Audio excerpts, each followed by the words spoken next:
Whether you're a brand, a print shop, or whatever the case may be, if you're shipping products to customers, having some sort of custom packaging is very important. That package, when it shows up on their doorstep, that is their first visual, their first impression of what you and your brand are all about. So would you rather send your stuff in some blank cardboard box or send it in something like this?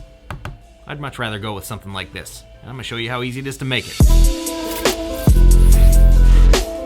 So to do this, you do not need an entire screen printing operation like I've got going on here. And in fact, you could do this with the absolute bare minimum. If you really wanted to, you could do this with nothing but ink, a squeegee, and an exposed screen. But in my opinion, at the very least, you should be using a cheap entry-level single station screen printing press. You're gonna get much cleaner, much more consistent, and much more professional results out of it. And if you are starting from scratch, I've created a little kit link down below for you to check out with everything that you're gonna need to do this on a pretty decent budget.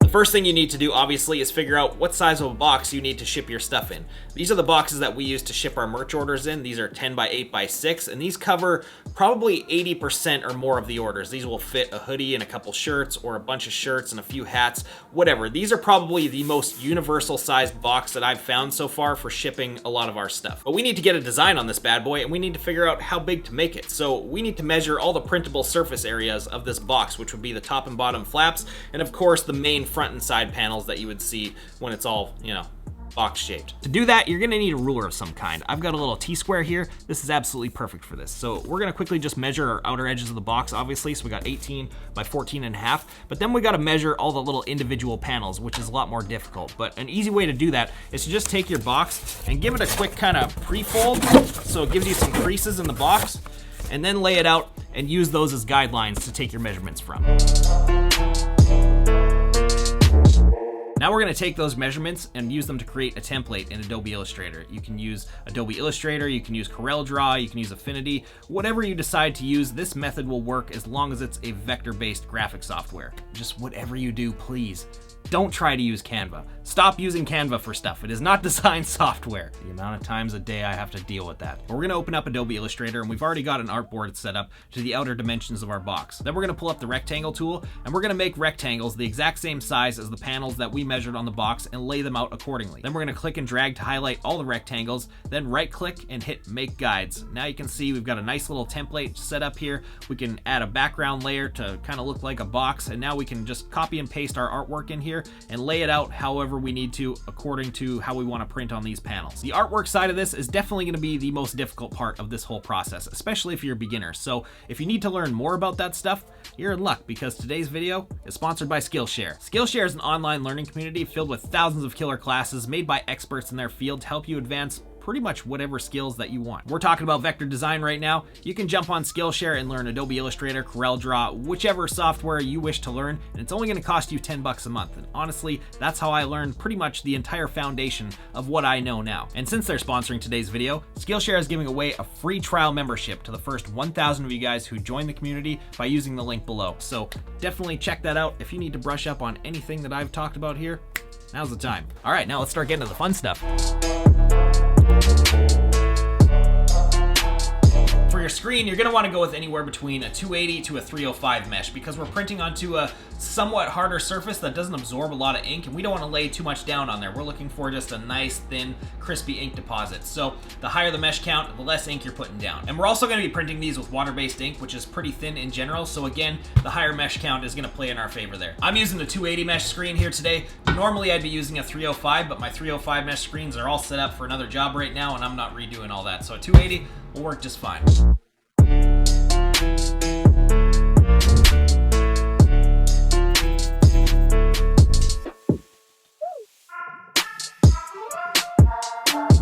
As I mentioned earlier, we're gonna be using water-based ink for this. You can use any water-based screen printing ink, but the ink of choice for me today is Green Galaxy Pitch Black. We're using water-based ink for a couple of reasons. The first one being that the water-based ink will actually kind of penetrate and bond to the cardboard, whereas something like Plastisol will kind of just lay down on top, and we don't want this print scratching off, getting damaged during shipping, all that. We want it to look good when it shows up to the customer. And the other reason is for you people out there using the absolute minimal setup, is this ink will actually air dry over time. So you don't need to worry about having a dryer, having a flash, having a heat gun. Shit, you don't even need to have a blow dryer in your house. You can let this stuff sit for a while and it will eventually dry up, and you'll be able to touch it, you'll be able to ship it and have no issues.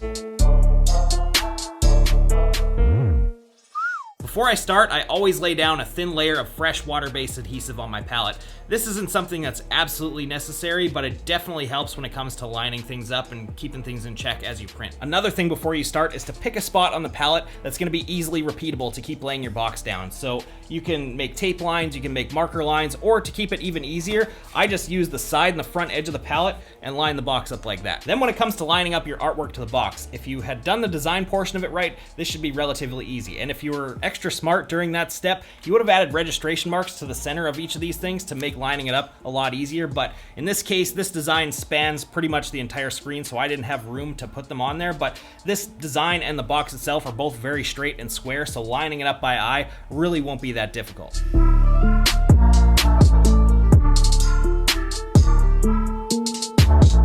So when you're printing these things, give yourself a little bit off contact from the box. You really don't need a whole lot. Somewhere between like a 1/16 of an inch to an 1/8 of an inch maximum is all you need. Then when it comes to the print, you can use a push stroke or a pull stroke. It really doesn't matter in this case, whatever you're comfortable with. Normally when I'm printing clothing, I use a pull stroke to give myself more control and get much more detail going on. But when it comes to printing these things, I've tested out both ways and it really doesn't make a difference. So when I'm printing boxes, I'll actually use a push stroke because it's much faster and you're moving in a more natural direction, and you can really haul ass through these things and print a pile of them off in no time flat.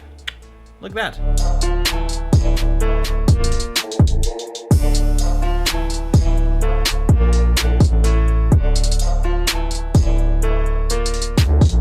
Another couple things to keep in mind. The first is that your boxes are gonna have a seam in them somewhere. You can see that one right there.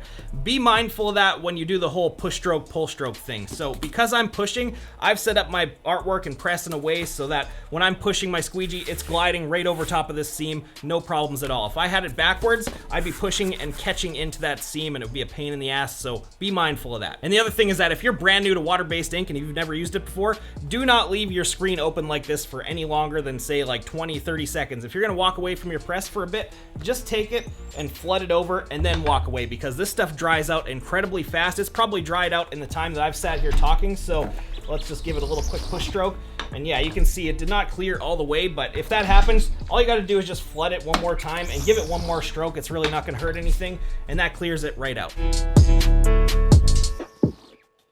Now that you have your print laid down, you've got to cure this thing, and there's 4 ways to do that. The first way is if you're a screen printer and have a whole setup like this going on, the easiest and best way to do this is just take this thing and run it through your dryer. I don't do anything special at all here. I run these things through at the exact same speed and temperature that I would use to cure a plastisol print on a t-shirt with. They do come out of there a little bit curly, but this is unavoidable no matter how you set this thing up, because you're essentially quickly evaporating all the moisture out of that cardboard. But once they sit for like half an hour or an hour, they flatten out completely again and they're as good as new. The other way to cure these things if you're a printer and don't have a conveyor dryer is with your flash. But I'm gonna say, make sure you're careful and pay close attention to this thing, because flashes are really hot, they're really dangerous, and this is cardboard under there after all, so this is a real quick way to burn your shit down if you're not paying attention. The third way is to use a heat gun on this. I don't have my heat gun in here right now, and I don't feel like going out to the garage to get it, but it's pretty self-explanatory. Turn the heat on and blast away. And then the fourth way, and the most time-consuming way, is to let these things air dry. And the easiest way to do that is to take your box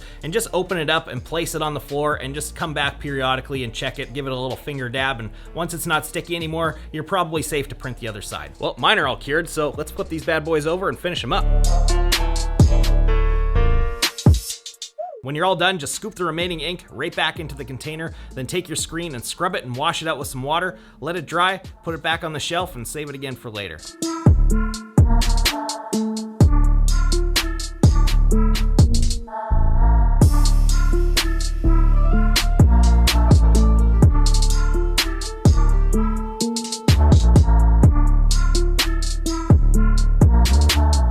That's how easy it is to start printing your own branded boxes. If you're a company of some sort and you want to start stepping some things up, this is definitely a route to take, because these little details really add up. And also, if you're a beginner screen printer, this is probably one of the top 3 easiest things to print. So if you're pulling your hair out right now just getting started, maybe check the boxes out, because you'll be very surprised at how easy it actually is. But that's gonna do it for this one. If you guys got something out of this, please do me a favor, click that like button, hit the subscribe if you haven't done so already, and as always, we'll see you again in the next one. Remember that.